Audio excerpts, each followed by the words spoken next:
This is another manual-only episode of Saturn Archives. Check out the full playthrough of D I did in the past on my channel.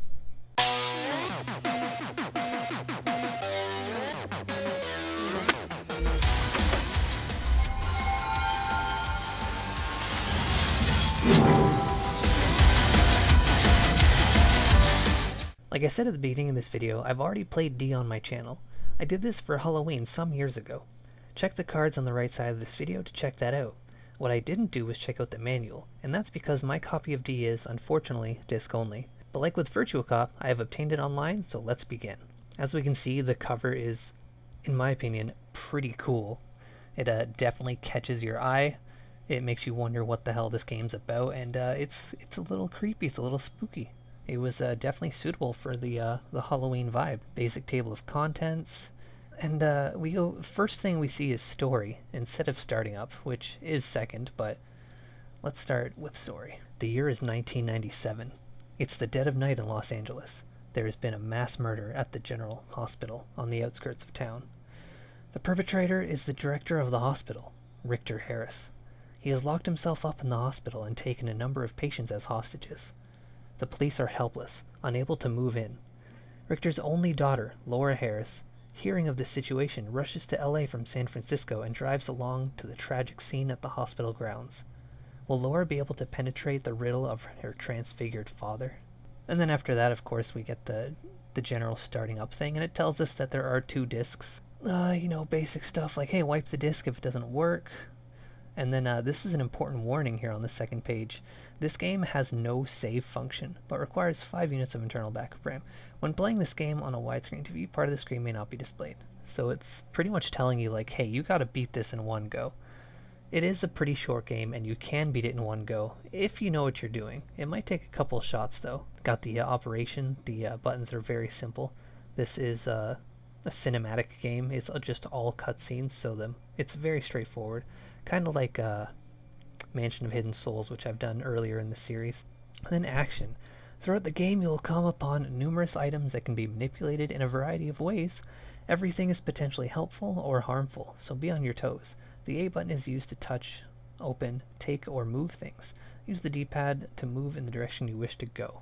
After the opening introduction, the title screen appears. You can press start any time. The introduction, title screen, yada yada. You're ready to explore the horrible mystery waiting in the hospital. It's what's interesting is it says things could be helpful or harmful, but I don't think you can die in this game. There's no death state. There's only blocking states, which will seem like you're about to die, but then things will end up okay, and you'll just know, I can't go that way until I do something to prevent my death. And then we have an explanation of rules. Time limit. Due to its story, the game has a 2-hour time limit. Laura, the protagonist, if you will, enters the hospital at 3 o'clock, but at 5 o'clock the other world is closed off, so the game terminates. Be aware of the time while you are playing this game. Note, in keeping with the time limit, this game does not contain a pause feature. So you can't just open up the items menu at any time, because there really is no pause. You have no reason to pause, because nothing's happening. Really. Then we got multiple endings. This game has multiple endings, which vary depending on the action of the protagonist. We hope you will play without giving up until the words at the end appear. So yeah, you can either you'll reach a bad end if you don't do it in time, and there's also good and bad endings depending on what you do at the last minute. And then it tells you that this is a 2 CD set. This game comes in a 2 CD set, so midway through the game, the player must switch from the first disc to the second CD. Change CDs according to the instructions on the screen. So just do what you're told and you can't possibly screw it up. Taking and using items. When an item is necessary, it is automatically taken when it is found. To use an item, first display items on the screen, left and right shift buttons, and then pick the item you want with A. Pretty straightforward. And then the items you start with are the clock, which lets you know what time it is, and the little compact mirror to tell you what to do next.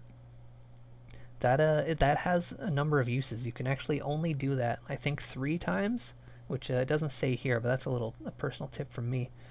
And then we got this very special instructions at the end here. How to enjoy this game. To get 120% enjoyment out of your Saturn D, make the room as dark as possible by drawing the curtains and turning off the lights. Playing on a dark night is the best. Turn up the TV or audio volume. If playing in the middle of the night, be sure to wear headphones so you do not disturb people around you. Can you solve all the riddles before the door to the other world closes? Well, if you want to know if I can do that or not, you better just go check out that Let's Play I did. Anyways, this was a short manual, so that's it for this video. You can of course check out the D playthrough by checking the card section of this video, or just hitting up the end screen, which you're probably seeing right now, and look forward to the next episode of Saturn Archives.